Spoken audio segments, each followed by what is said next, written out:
నమస్తే అండి. ఈ రోజు మనం ఏనుకూరు మండలం కొత్తమేడేపల్లి కుగ్రామంలో ఉన్నాము. ఇక్కడ పిల్లలు మీరు చూస్తూనే ఉన్నారు. ఈ పిల్లలకి రేషన్ కార్డు కానీ ఆధార్ కార్డులు కానీ ఇవ్వని పరిస్థితి ఉన్నది. ఈ పరిస్థితుల్లో వీరు ఈ రోజు ఎలక్షన్ కి బహిష్కరించినారు. ఆ విషయమై మేము ఇక్కడికి వచ్చున్నాము.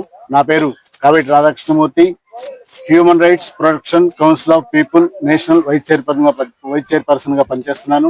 సో వీరి పరిస్థితి చూసి మేము ఈ రోజు ఇక్కడికి రావడం జరిగింది. వీరు చెప్పే మాటల విధానం ఏంటంటే, కొంతమందికి ఆధార్ కార్డులు ఇచ్చారు, కొంతమందికి రేషన్ కార్డులు ఇచ్చారు, కొంతమందికి ఇవ్వలేదు. ఇవ్వని పిల్లలకి చాలా ఇబ్బందిగా ఉంది. చదువుకోవటానికి కూడా చదవాలన్నా కూడా ఏమి సర్టిఫికెట్స్ ఏమీ లేని పక్షంలో కూలికి పోయే పరిస్థితి ఉంది. వారి చదువును నాశనం చేసేటట్టున్నారు. నేను వీరి తరపున ఒకటే అధికారులు అడుగుతున్నా, అసలు కొంతమందికి కార్డులు ఆధార్ కార్డు రేషన్ కార్డులు ఇచ్చేసి కొంతమందికి ఇవ్వకపోవటం గల కారణాలు ఏంటి? వీరి మాటలో కొంతమంది కొంత డబ్బులు కూడా అడుగుతున్నారు అని చెప్పేసి అన్నారు. డబ్బులు ఇచ్చిన వాళ్ళకే సర్టిఫికెట్లు, డబ్బులు ఇచ్చిన వాళ్ళకి సర్టిఫికెట్లు లేదని చెప్పేసి అన్నారు. ఇది ఎంతవరకు నిజం? ఇస్తే అందరికి ఇవ్వాలి, లేదంటే ఆపాలి. ఈ రూల్ అనేది అందరికీ ఒకే రూల్ ఉంటుంది కాబట్టి వీళ్ళిద్దరికి ఒక రూలు వీళ్ళిద్దరికి ఒక రూలు ఉండదు కదా.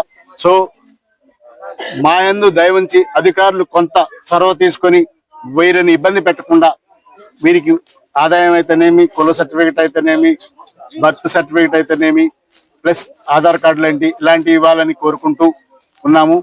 అదేవిధంగా ఈ రోజున వీరు ఈ ఎలక్షన్ బహిష్కరించడానికి గల కారణాలు అధికారులు పెట్టే ఇబ్బందులే అని చెప్పేసి అని తెలుస్తుంది. సో అధికారులు కొంతమందికి ఇచ్చి కొంతమందికి ఇవ్వడం అనేది హాస్యాస్పదంగా ఉన్నది.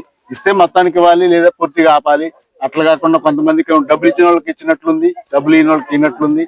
ఇది కరెక్ట్ పద్ధతి కాదు. కావున మా human rights protection council of people తరపున నేను వీళ్ళ తరపున అధికారులకి మనవి చేస్తున్నాను. దయచేసి వీళ్ళని ఇబ్బంది పెట్టకుండా వీరికి ఆధార్ కార్డు అయితే రేషన్ కార్డు ఇచ్చి పిల్లల చదువులకు తోడ్పడాలని కోరుకుంటూ మీ కావేటి రాధాకృష్ణమూర్తి, NGO సత్యనాగ స్వచ్ఛంద సేవా సొసైటీ,